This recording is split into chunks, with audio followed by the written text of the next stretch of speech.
রহমান রাহিম আসসালামু আলাইকুম। স্বপ্নযাত্রার থেকে আমি মাসুম আছি আপনার লগে। স্কুল ডেলিভারি আমরা মৌলভীবাজার জেলার শমশাননগর এরিয়াত।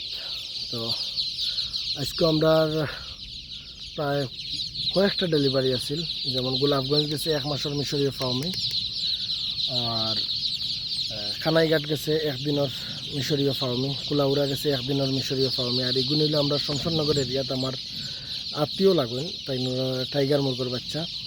তো আমি নিজে আইছি ডেলিভারি দেওয়ার, যেহেতু প্রকৃতিটা খুব সুন্দর তাই ভিডিওটা করলাম। আর চা বাগানের এরিয়া দিয়া শমশাননগর এরিয়া যাইরাম, যেহেতু চা বাগান আছে, তো ওইটার ভিডিওটা করলে। আর সাইকেল দিয়া যাওয়ার মেইন উদ্দেশ্য হইল গাড়ি দিয়ে এগুন ফাটাইলে এই এরিয়াত ক্যারিং খরচ বেশি আসব, যার কারণে সাইকেল দিয়ে ডেলিভারি দিলাম। আর যারা একদিনের হাঁস মুরগির বাচ্চার দরকার, আগামীকালকে আমরা ডেলিভারি আছে, আপনারা যোগাযোগ করবা। ধন্যবাদ সবাইরে। আসসালামু আলাইকুম।